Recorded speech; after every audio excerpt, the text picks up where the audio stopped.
When you're in a battle, what do you see? Do you see the forces against you closing in, surrounding you on every side? Or do you see the army of God already there fighting for you? It all depends on what you focus on, what you choose to see. In our story today, two men saw the same thing, but their reactions were completely different. And I want us to see how Elisha had great faith, because he was able to see spiritual realities.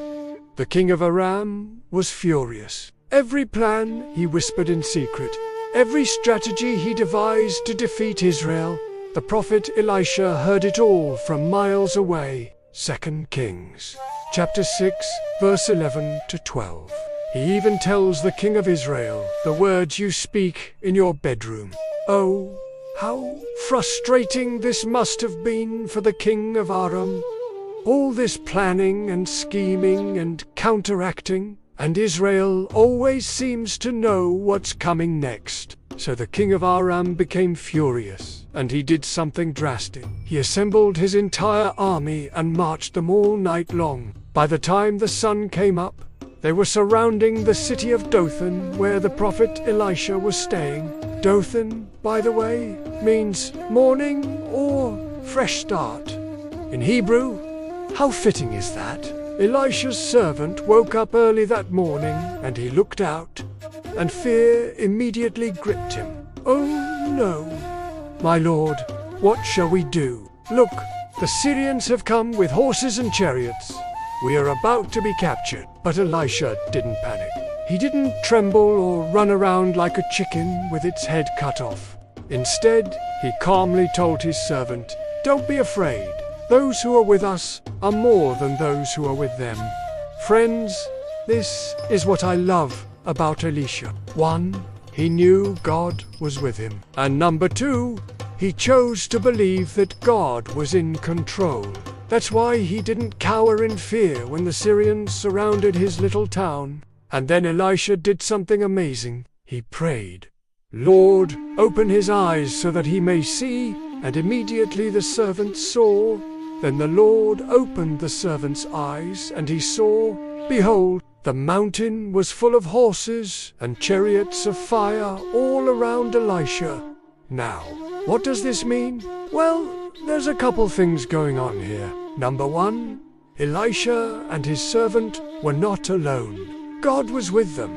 In fact, heaven's army was all around them. There are some translations that say Elisha saw valiantly array, which means brave, strong, powerful. These heavenly beings were described as horses and chariots of fire, fierce and ready for battle. But secondly, and perhaps most importantly, these horses and chariots weren't just there. They were already fighting, already battling on Elisha's behalf. And the one who sent them is far more powerful than any earthly king or army. Elisha was surrounded by the very best, an army far more powerful than anything the world could muster. You know, sometimes the enemy will surround you, attack you on every side, just like he did with Elisha. But if you choose to look beyond the natural, if you choose to see what God is doing, you'll realize that you're never alone. There's a great cloud of witnesses surrounding you, cheering you on, ready to help. After the servant saw the chariots of fire, he didn't ask, "What do we do now?" He didn't suggest building a wall around Dothan or sending messengers to plead for mercy. Instead, he simply saw what God was already doing, and he trusted in that.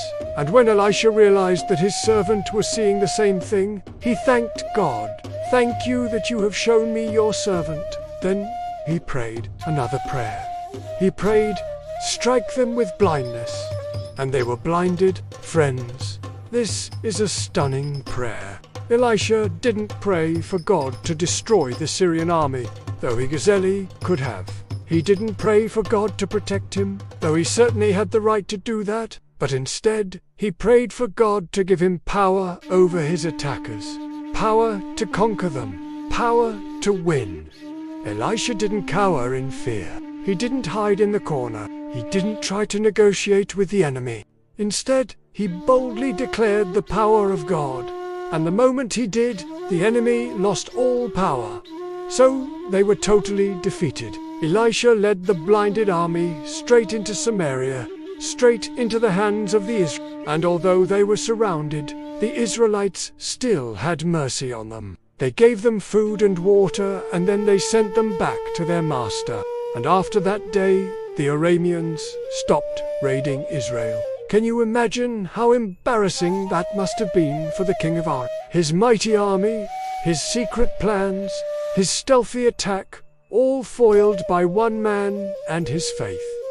Do you feel surrounded today? Are you facing impossible odds? Know this, that you are not alone. God is with you. In fact, heaven's army is all around you, ready to fight for you. And the spirit in you is far more powerful than any spirit that might try to come against you. So take time to thank God for his presence. Thank him for his promises. And thank him for the victory that he has already won for you. Until next time, thanks for watching.